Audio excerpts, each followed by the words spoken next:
حضرت ابو ذر غفاری رضی اللہ عنہ کا اسلام۔ حضرت ابو ذر غفاری رضی اللہ عنہ مشہور صحابی ہیں جو بعد میں بڑے زاہد اور بڑے علماء میں سے ہوئے۔ حضرت علی کرم اللہ وجہہ کا ارشاد ہے کہ ابو ذر رضی اللہ عنہ ایسے علم کو حاصل کیے ہوئے ہیں جس سے لوگ عاجز ہیں، مگر انہوں نے اس کو محفوظ کر رکھا ہے۔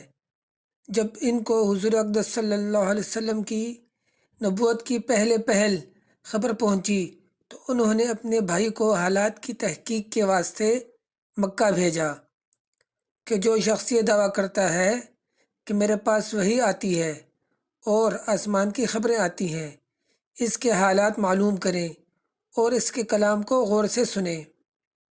وہ مکہ مکرمہ آئے اور حالات معلوم کرنے کے بعد اپنے بھائی سے جا کر کہا کہ میں نے ان کو اچھی عادتوں اور عمدہ اخلاق کا حکم کرتے دیکھا اور ایک ایسا کلام سنا جو نہ شعر ہے نہ کاہنوں کا کلام ہے۔ ابو ذر رضی اللہ عنہ کو اس مجمل بات سے تشفی نہ ہوئی تو خود سامان سفر کیا اور مکہ پہنچے اور سیدھے مسجد حرام میں گئے۔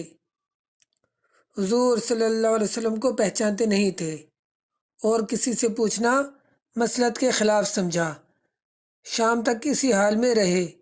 شام کو حضرت علی کرم اللہ وجہہ نے دیکھا کہ ایک پردیسی مسافر ہے۔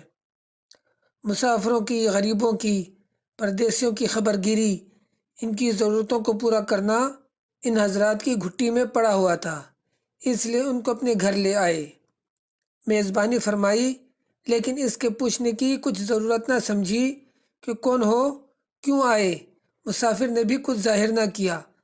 صبح کو پھر مسجد میں آ گئے اور دن بھر اسی حال میں گزرا کہ خود پتہ نہ چلا اور دریافت کسی سے کیا نہیں۔ غالباً اس کی وجہ یہ ہوگی کہ حضور صلی اللہ علیہ وسلم کے ساتھ دشمنی کے قصے بہت مشہور تھے۔ آپ کو اور آپ کے ملنے والوں کو ہر طرح کی تکلیفیں دی جاتی تھیں۔ ان کو خیال ہوا کہ صحیح حال معلوم نہیں ہوگا اور بدگمانی کی وجہ سے مفت کی تکلیف علیحدہ رہی۔ دوسرے دن بھی شام کو حضرت علی رضی اللہ عنہ کو خیال ہوا کہ پردیسی مسافر ہے، بظاہر جس غرض کے لیے آیا ہے وہ پوری نہیں ہوئی، اس لیے پھر اپنے گھر لے گئے اور رات کو کھلایا سلایا، مگر پوچھنے کی اس رات کو بھی نوبت نہ آئی۔ تیسری رات کو پھر یہی صورت ہوئی تو حضرت علی رضی اللہ عنہ نے دریافت فرمایا کہ تم کس کام سے آئے ہو، کیا غرض ہے؟ تو حضرت ابو ذر رضی اللہ عنہ نے اول ان کو قسم اور عہد و پیمان دیے اس بات کے کہ وہ صحیح بتائیں، اس کے بعد اپنی غرض بتلائی۔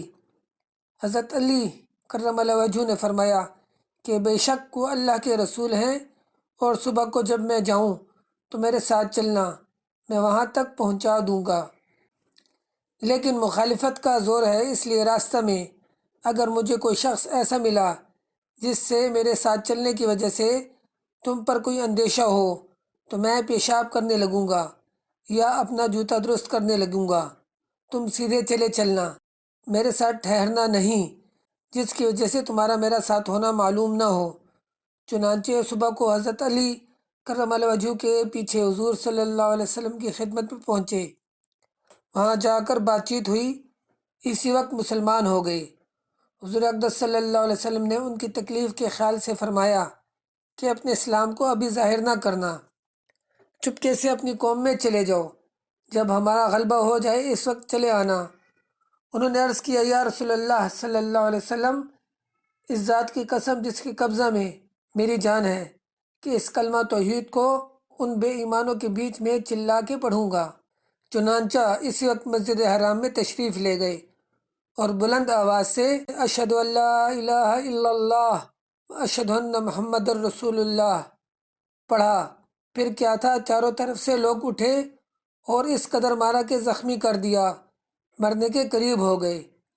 حضور صلی اللہ علیہ وسلم کے چچا حضرت عباس رضی اللہ عنہ جو اس وقت مسلمان نہیں ہوئے تھے، ان کے اوپر بچانے کے لیے لیٹ گئے اور لوگوں سے کہا کہ کیا ظلم کرتے ہو، یہ شخص قبیلہ غفار کا ہے اور یہ قبیلہ ملک شام کے راستوں میں پڑتا ہے، تمہاری تجارت وغیرہ سب ملک شام کے ساتھ ہے، اگر یہ مر گیا تو شام کو جانا آنا بند ہو جائے گا۔